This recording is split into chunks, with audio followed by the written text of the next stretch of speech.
Doctor Mohammad ইউনূসের ক্ষমতা গ্রহণের দিনটিকে নতুন বাংলাদেশ দিবস হিসেবে ঘোষণা করেছে অন্তর্বর্তী সরকার।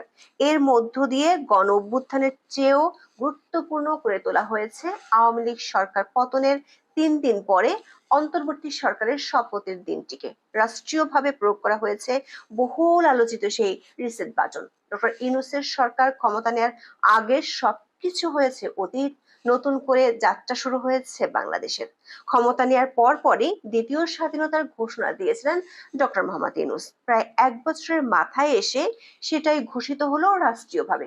প্রশ্ন হলো, কথিত এই নতুন বাংলাদেশ নাগরিকদের নতুন কি উপহার দিয়েছে? রাষ্ট্রের প্রতিটি স্তরে নজিরবিহীন বিশৃঙ্খলা, অর্থনীতিতে চরম বিপর্যয়, লাখ লাখ নতুন বেকারত্ব, নির্বিচারে হত্যা মামলায় গণ আসামি, সরকার সমর্থকদের বিরুদ্ধে লাগামহীন দুর্নীতির অভিযোগ, চরমপন্থার উত্থান সহ সর্বত্র অরাজকতা এখন স্বাভাবিক দৃশ্য। এমনকি নতুন বাংলাদেশ দিবস ঘোষণার ঠিক পরদিন সরকার সমর্থক পত্রিকাতে এসেছে মব সন্ত্রাসে দিশেহারা দেশের কথা। প্রশ্ন হলো, ডক্টর ইউনূস যে নতুন বাংলাদেশের স্থপতি, সেই দেশটি কি শুধু মবের রাজ্য হিসেবেই ইতিহাসে জায়গা করে নেবে?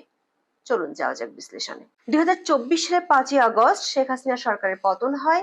তার 3 দিন পর 8ই আগস্ট ক্ষমতা নেয় ডক্টর ইউনূসের নেতৃত্বাধীন অন্তর্বর্তী সরকার। সেই থেকে সরকার সমর্থকদের বন্দনার কেন্দ্রে আছেন ডক্টর ইউনূস। তার ব্যক্তিগত কর্মকাণ্ড, এমনকি বিদেশে সভা সেমিনারে অংশগ্রহণকেও প্রচার করা হচ্ছে রাষ্ট্রের বিরল সাফল্য হিসেবে। সাজা বাতিল সহ তার বিরুদ্ধে একের পর এক মামলা বাতিল হয়েছে। গ্রামীণ নামযুক্ত প্রতিষ্ঠানগুলো উঠছে আকাশে।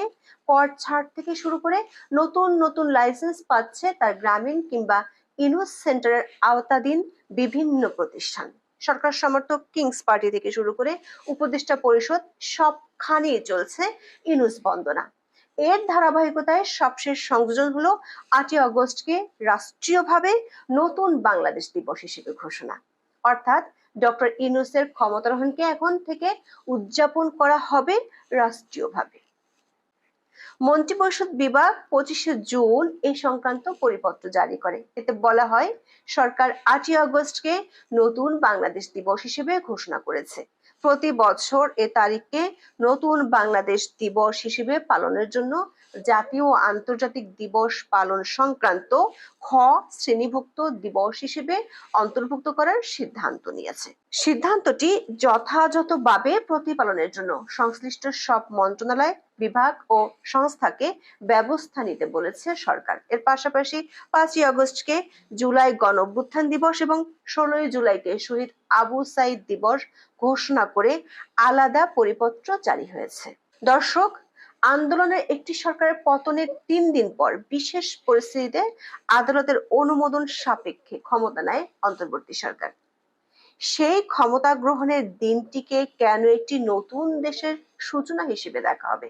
আমরা পর্যালোচনা করে দেখেছি, শুরু থেকে রাষ্ট্র ক্ষমতার এই পালা বদলকে বাংলাদেশের মুক্তিযুদ্ধ, স্বাধীনতার চেয়েও বড় করে দেখাতে চাইছেন ডক্টর মোহাম্মদ ইউনূস। বিভিন্ন কৌশলে নিজেকে অবিসংবাদিত নেতা হিসেবে প্রতিষ্ঠিত করার ধারাবাহিক প্রবণতাও লক্ষ্য করা গেছে। এসব ক্ষেত্রে তাকে ঘিরে নানামুখী প্রচারণা চালাচ্ছেন সরকার সমর্থকেরা। তাকে বিকল্পহীন এক রাষ্ট্রনায়ক হিসেবে দাবি করছেন অনেকে। বিনা নির্বাচনে 5 বছর ক্ষমতায় রাখার ক্যাম্পেইনও চলছে। সবশেষ পদক্ষেপটি হলো তার ক্ষমতা গ্রহণের দিনটিকে রাষ্ট্রীয়ভাবে নতুন বাংলাদেশ দিবস ঘোষণা করা। এই নতুন বাংলাদেশ এবং দ্বিতীয় স্বাধীনতার তথ্য প্রথম এসেছিল ডক্টর ইউনূসের মুখ থেকেই। গত বছরের 5ই আগস্ট তিনি বিষয়টিকে প্রথম সামনে আনেন। ভারতীয় সংবাদ মাধ্যম দ্য প্রিন্ট তাকে প্রশ্ন করেছিল, শেখ হাসিনা পদত্যাগ করে দেশ ছাড়ার পর তার প্রথম চিন্তা কি ছিল। জবাবে ডক্টর ইউনূস বলেন, প্রথম চিন্তা ছিল স্বাধীনতা। আমরা স্বাধীন হয়েছি, আমরা এখন স্বাধীন দেশ। তিনি আরো বলেন, আজ বাংলাদেশের সব মানুষ নিজেদেরকে স্বাধীন মনে করছেন।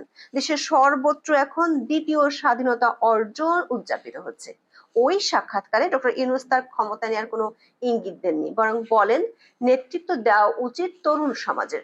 দেশের দায়িত্ব তাদের হাতেই থাকা উচিত, বৃদ্ধ প্রজন্মের হাতে নয়। সামনে তার ভূমিকা কি হবে? এমন প্রশ্নে ডক্টর ইউনূস তার ব্যবসা বাণিজ্য চালিয়ে যাওয়ার কথা জানান। দ্য প্রিন্টকে তিনি বলেন, আমি জনগণের সঙ্গে আমার কাজ অব্যাহতভাবে চালিয়ে যাব। তা হলো সামাজিক ব্যবসা এবং সবকিছু। আরো মুক্ত পরিবেশে আমার কাজ অব্যাহত রাখবো। শেখ হাসিনার শাসনামলে এমন পরিবেশ পাইনি, কারণ তিনি সবসময় আমাকে আক্রমণ করেছেন।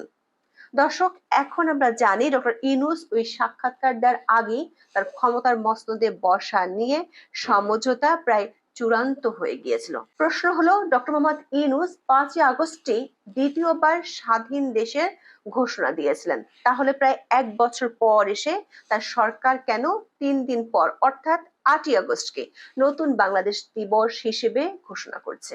রাষ্ট্রবিজ্ঞানের কোন সংজ্ঞা অনুসারে তার ভাষায় স্বাধীনতা লাভের 3 দিন পরে জন্ম নিচ্ছে নতুন একটি দেশ?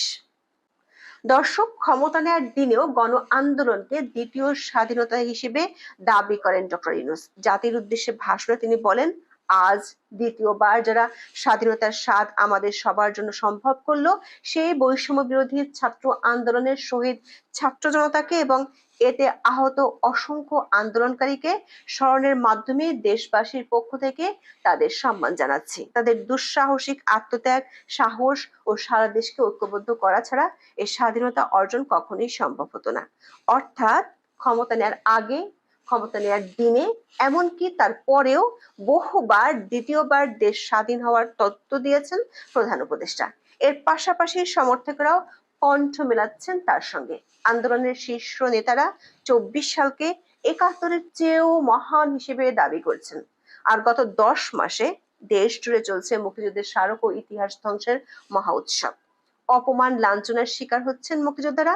দৃশ্যত নিষিদ্ধ হয়েছে জয় বাংলা স্লোগান।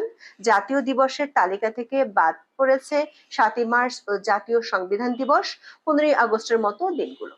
দর্শকের বিপরীতে ডক্টর ইউনূসকে নতুন বাংলাদেশের স্থপতি, এমনকি জাতির পিতা হিসেবে ঘোষণার পক্ষেও প্রচারণা চলছে অনেক দিন ধরে। মজার বিষয় হলো, এ বিষয়ক একটি বিশাল নিবন্ধ গত বছরের সেপ্টেম্বরে কয়েকটি সংবাদ মাধ্যমে প্রকাশিত হয়। ওই নিবন্ধে লেখা হয়, 1971 সালে বঙ্গবন্ধু শেখ মুজিবুর রহমানের নেতৃত্বে দেশ স্বাধীনতা অর্জন করলেও বর্তমান সময়ে দেশের প্রকৃত স্বাধীনতা, গণতন্ত্র উন্নয়নের লক্ষ্যে একটি নতুন নেতার প্রয়োজনীয়তা দেখা দিয়েছে। এই প্রেক্ষাপটে দেশের ভবিষ্যৎ পুনর্গঠনের জন্য ডক্টর মোহাম্মদ ইউনূসের নেতৃত্বকে জাতীয়ভাবে স্বীকৃতি দেওয়ার প্রয়োজনীয়তা অনুভূত হচ্ছে। বর্তমান রাজনৈতিক সংকট ও দেশের সামনে থাকা চ্যালেঞ্জগুলো মোকাবেলা করতে তার নেতৃত্ব একটি নতুন রোডম্যাপ দিতে সক্ষম হলে তাকে নতুন জাতির পিতা হিসেবে স্বীকৃতি দেওয়ার দাবি জোরদার হয়ে উঠেছে। কাকতালীয়ভাবে ঠিক একই সময় বিখ্যাত রিসেট বাটন তত্ত্ব হাজির করেন ডক্টর মোহাম্মদ ইউনূস। জাতিসংঘ সাধারণ পরিষদের 79তম অধিবেশনে যোগ দিতে নিউ ইয়র্কে গিয়েছিলেন প্রধান উপদেষ্টা। এ সময় 27শে সেপ্টেম্বর ভয়েস অফ আমেরিকাকে সাক্ষাৎকারে তিনি এই তথ্য দেন। সাক্ষাৎকারে 32 নম্বর ভবন জ্বালিয়ে দেওয়া, 15ই আগস্টের শোক দিবস বাতিল, বঙ্গবন্ধুর ভাস্কর্য ভেঙে ফেলা নিয়ে প্রশ্নের জবাবে স্পষ্টতই ফুঁসে ওঠেন প্রধান উপদেষ্টা। জাতির জনক বঙ্গবন্ধু শেখ মুজিবুর রহমানকে নিয়ে সরকারের দৃষ্টিভঙ্গি জানতে চাইলে উপস্থাপককে পাল্টা প্রশ্ন করেন তিনি। বলেন, আপনি পুরনো দিনের কথাবার্তা বলছেন, এর মাঝে একটা গণ অভ্যুত্থান হয়ে গেল, আপনার বোধহয় স্মরণে নেই। আপনি এমন ভাবে কথা বলছেন যেন এইসব ঘটনা ঘটেনি। নতুন ভঙ্গিতে যা হচ্ছে সেটিকে দেখতে হবে। এর ঠিক পরেই তিনি বলেন, প্রথম স্বীকার করতে হবে যে ছাত্ররা বলেছে আমরা রিসেট বাটন পুশ করেছি।